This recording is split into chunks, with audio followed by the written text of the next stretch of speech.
ये बात आप जरूर स्वीकार करें कि सोते समय आपको बहुत सावधान रहना है। और प्रायः गलती सोते समय करते हैं उपासक की, कोई प्रपंच की बात याद करते हुए या मोबाइल देखते हुए या कोई गंदी चेष्टाओं का आपकी रात बेकार चली जाएगी। अगर गंदी चेष्टा हो गई तो सुबह भी बेकार हो जाएगी, दिन भी बेकार हो जाएगा, निरुत्साहित हो जाओगे। सोते समय आपको समय नहीं देना व्यर्थ चिंतन का। उसी समय विषय चिंतन होता है, उसी समय विषय भोग की आकांक्षा जागृत होती, उसी समय विषय देखने की इच्छा होती। मोबाइल है तो जिस समय आप अपनी शैया पर जाएं स्विच ऑफ कर दें। उसमें मैसेज घंटी आने का कोई भी रास्ता मत रखें। मान लीजिए आप उपासक हैं भगवत प्राप्ति के, 30-35 वर्ष ये नहीं था तो सब मर नहीं गए थे। और बोले इमरजेंसी, जब इसकी 30-35 वर्ष से पहले इसकी कोई रचना नहीं थी, मुझे लगता है, क्योंकि 30-35 वर्ष में ही इसका विस्तार देखा है। नहीं तो कभी किसी के पास मोबाइल नहीं। कोई बड़े अधिकारी तो इतना बड़ा वो, इतना बड़ा वाला वो ऐसे रखते थे। नहीं तो मोबाइल तो हमें लगता है 30-35 वर्ष। तो फिर इमरजेंसी कैसे चलती थी? कैसे चलती थी इमरजेंसी? और आप ब्रह्मा हो क्या कि इमरजेंसी संभाल लोगे? स्विच ऑफ करो। जो सब इमरजेंसी संभालने के लिए तैयार, रात दिन न सोता है, वो हर समय जागृत रहता है, वो हमारा आराध्य देव है। स्विच ऑफ करो, चिंतन लगाओ श्री जी का। ये जो रात्रि के शयन के समय मोबाइल में इधर उधर दृश्य देखने हैं, अपने सर्वनाश का बीज बोना है। मान लो, हमारी प्रार्थना मान लो, ये उस समय मन आपको परेशान करेगा जब कमरे की सिटकिनी अंदर से बंद होगी। सबसे प्रार्थना है रात्रि के शयन के समय। तो बोले फिर ठीक है 10 बजे तक देख लेंगे मोबाइल, इसके बाद शयन के समय भजन कर लेंगे। होगा ही नहीं।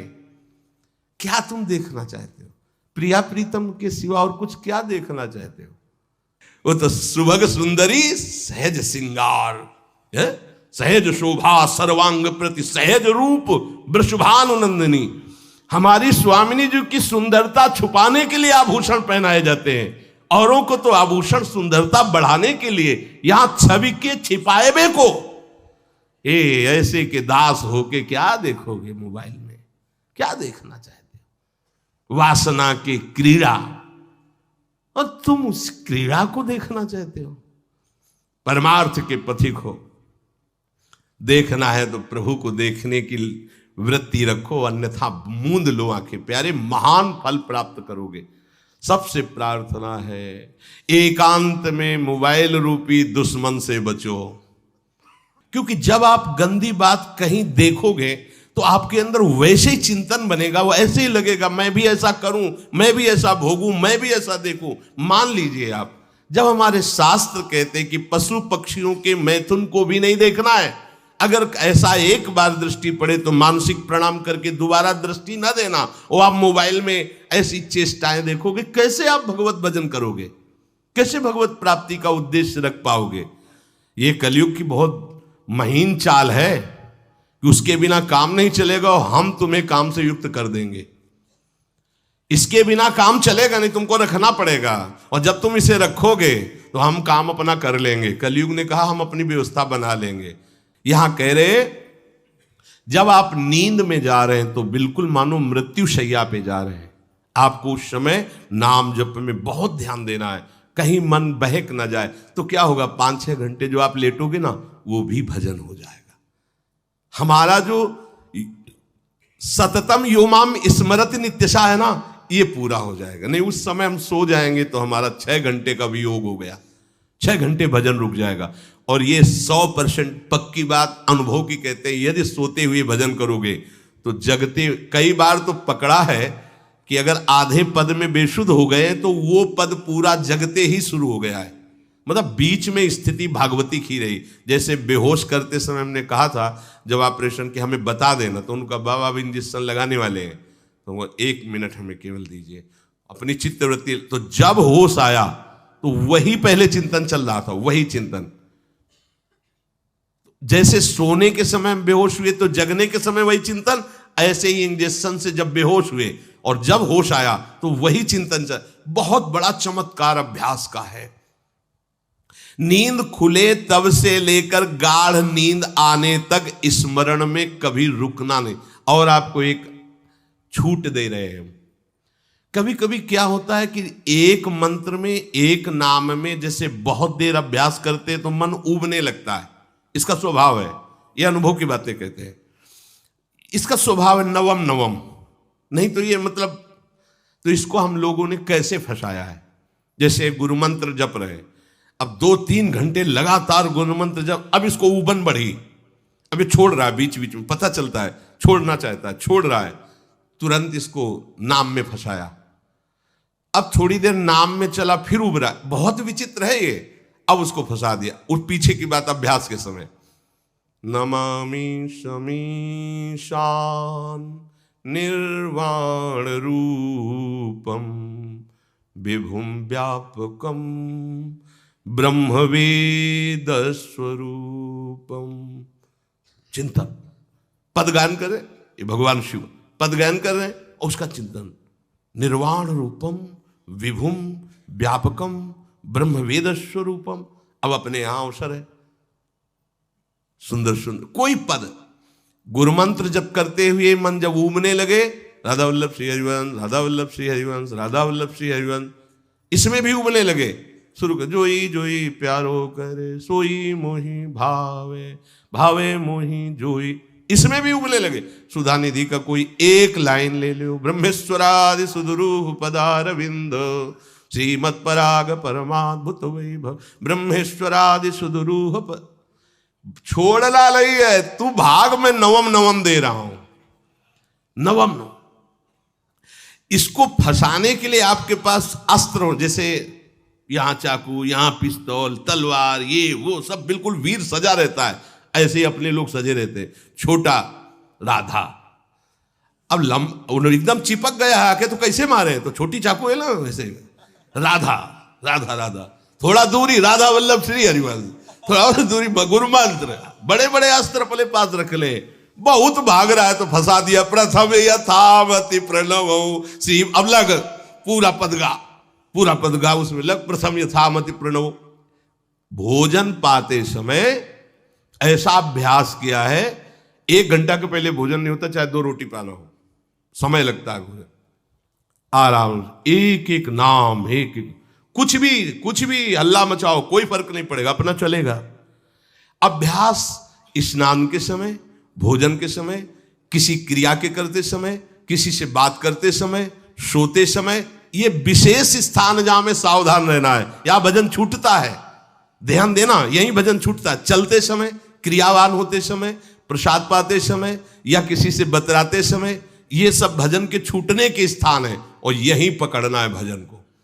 जब आपको बिल्कुल न लगे तो मानसिक सब बंद कर दो और गुनगुनाने लगो, जो धुनी आपको अच्छी लगे उसी में नाम, कोई नाम लेके, संसार का चिंतन न होने पावे, चाहे जो कुछ तुम जहां तुम्हारा मन आवे, गंगावरी गोदावरी, कुछ भी, भागवतिक चिंतन के सिवा संसार के चिंतन न होने पाए। पहले ऐसे अनन्य बनो, फिर बाद में अनन्यता आती, रसना कटो जो अनरट। हाँ भी विषय चिंतन कर रहे हैं, प्रपंच कर रहे हैं, बोले रसना कटो जो अनरटो, और नहीं बोल सकते, प्रपंच बोलेंगे बस, रसना कटो, ये शब्द वहां नहीं आते। पहले हम आपको छूट देते, भक्त चरित्र, भगवान की चरित्र, नाम, कीर्तन, मंत्र, जो भी चाहो, संसार का चिंतन मत होने देना, पहले ये पकड़ो, फिर आगे चल करके जब पवित्र हृदय होगा तब ये निष्ठा आती, रसना कटो जो अन रटो, निरखियन फुटो नयन। मान लो संसार का चिंतन नहीं करने देना है इसको, आप जैसे बने वैसे करो भागवतिक चिंतन, कोई नाम ले लो, कोई मंत्र ले लो, तुम्हें जो प्रिय लगे, हम छूट देते हैं। ये हम नहीं करें कि रसना कटो जो अन रटो, ये बाद की बात है, हमें पहले इसका संसार चिंतन रोकना है। कैसे छूटेगा, कैसे छूटेगा, हमें यह पकड़ना है, नहीं तो निष्ठा की बात। जो हरि नाम जगत त्रिशिरोमणि वंश बिना कब हूं, हरिवंश बोलेंगे नहीं, हरि बोलना नहीं है, हरि बोलना नहीं, क्योंकि जो हरिनाम जगत त्रिशिरोमणि वंश बिना, हरिवंश बोलना नहीं है क्योंकि प्रपंच में रति। तो क्या करो, जो तुम्हें प्रिय लगे पहले उसे पकड़ो। ये हम अंदर की बात कह रहे, प्रवचन की बात नहीं कह रहे। मन को फंसाना है हमें। राम कृष्ण हरि जहां लगे इसको लगा, पहले इसको फंसाओ, संसार का चिंतन न होने दे। गीता भागवत भक्त चरित्र कुछ भी कहीं भी इसे फंसाओ, पहले संसार का चिंतन न होने दो, फिर लाओ इसको घुमा के निकुंज वाटिका में। फिर तो भागेगा ही नहीं, फिर नहीं भागेगा। अब सीधे निकुंज वाटिका में किसी महाभाग्यशाली गुरु आश्रित का लगेगा, अन्यथा बहुत प्रपंची मन है। आप आश्रय इधर का लोगे, प्रपंच का चिंतन करोगे, बात बनेगी नहीं। चिंतन छोड़ना है हमें, जैसे बने तैसे संसार का चिंतन छूट जाए तो हम विजय को प्राप्त होंगे। ध्यान दीजिए, इस परमात्म तत्व को वही प्राप्त कर पाता है जिसका राग बीत गया है, खत्म हो गया है, वैराग्यवान। ज्यादा परिश्रम नहीं है वैराग्य में, विवेक नहीं होने के कारण हम वैराग्य नहीं धारण कर पाते। हम बाहरी बातों को वैराग्य ले लेते हैं, ऐसा कपड़ा बदल लेना या कपड़ा ना पहनना या लौकी का कमंडल, मिट्टी का पात्र, तो हम अपने को वैरागी। बात यहां नहीं रुकेगी।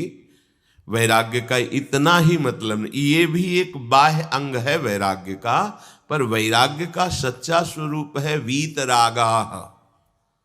कहीं कुछ भी अच्छा नहीं लग रहा, कोई भी सुख आकर्षित नहीं कर रहा, लोक लोकांतर की प्रतिष्ठा, मान, सुख, ऐश्वर्य, व्यक्ति, कुछ अच्छा नहीं, राग खत्म हो गया।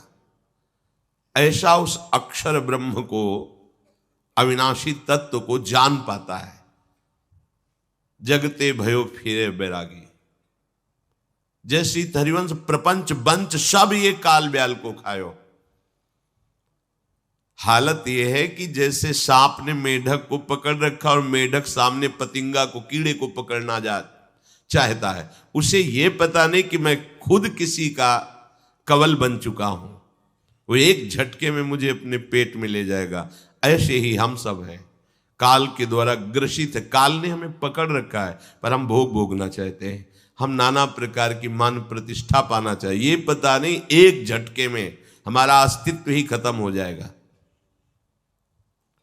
जिनके अंतःकरण में किसी भी व्यक्ति, वस्तु, स्थान, पद, प्रतिष्ठा का राग ही नहीं रह गया है, उसे कहते हैं वैराग्यवान। वीतरागाः, राग ही नहीं है। जिनका अंतःकरण निष्पाप निर्मल हो चुका है, जिनके हृदय में केवल भगवत प्राप्ति की उत्कट लालसा जागृत हो गई है, ऐसा साधन संपन्न उपासक परमात्म तत्व में प्रवेश पाता है। अध्यात्म मार्ग की ऊंचाई पर वो स्थित हो जाता है। यदि छंतु ब्रह्मचर्यम चरंती, जिनकी इच्छा एकमात्र भगवत प्राप्ति की है, यदि छंतो, तो उनको क्या करना होगा? ब्रह्मचर्यम चरंती, ब्रह्मचर्य का पालन करना होगा। प्रत्येक इंद्रियों का निर्विषय हो जाना वास्तविक ब्रह्मचर्य है। केवल जनेंद्रिय से ही ब्रह्मचर्य को नहीं लेते। हमारी प्रत्येक इंद्रिय भोगों से रहित होकर भगवत अनुराग में, नेत्र प्रभु को देखना चाहते हैं, त्वगेंद्री प्रभु को स्पर्श करना चाहती है, घ्राणेंद्री प्रभु के श्री अंग की गंध पाना चाहती है, श्रवणेंद्री प्रभु के वचन सुनना चाहती है। एक एक इंद्रिय अपने प्रभु में लग गई, अंतर्मुख हो गई, बाहर विषयों का त्याग हो गया। इसे ब्रह्मचर्य कहते हैं। पर प्रारंभिक ब्रह्मचर्य में जनेंद्रिय का ब्रह्मचर्य अत्यंत आवश्यक है। यदि जनेंद्रिय जन्य व्यभिचार दोष से युक्त है तो कदापि उसे भगवत प्राप्ति नहीं हो सकती। शुभ गति व्यभिचारी शुभ गति चाहे, असंभव। और भगवत मार्ग में सबसे बड़ा दुश्मन यही व्यभिचार दोष है, काम।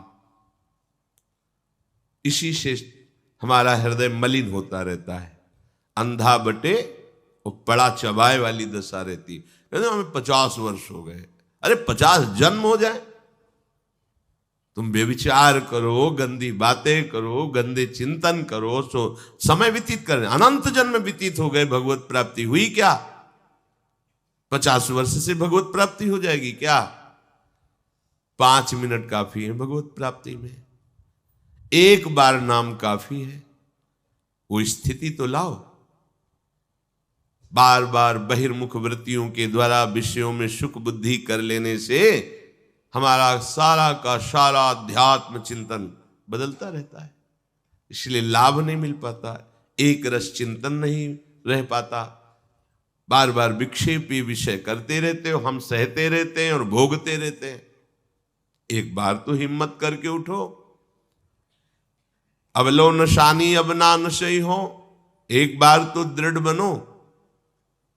बस मन के अनुकूल चलने की बात को तुम्हें रोकना होगा, तभी तुम्हारे अंदर यदि इच्छन तो ऐसी इच्छा जागृत होगी। पक्का पक्का ऐसा ही है, जब हम किसी विषय के वेग को सहते हैं, विषय नहीं भोगते हैं, तो मन बहुत जलाता है।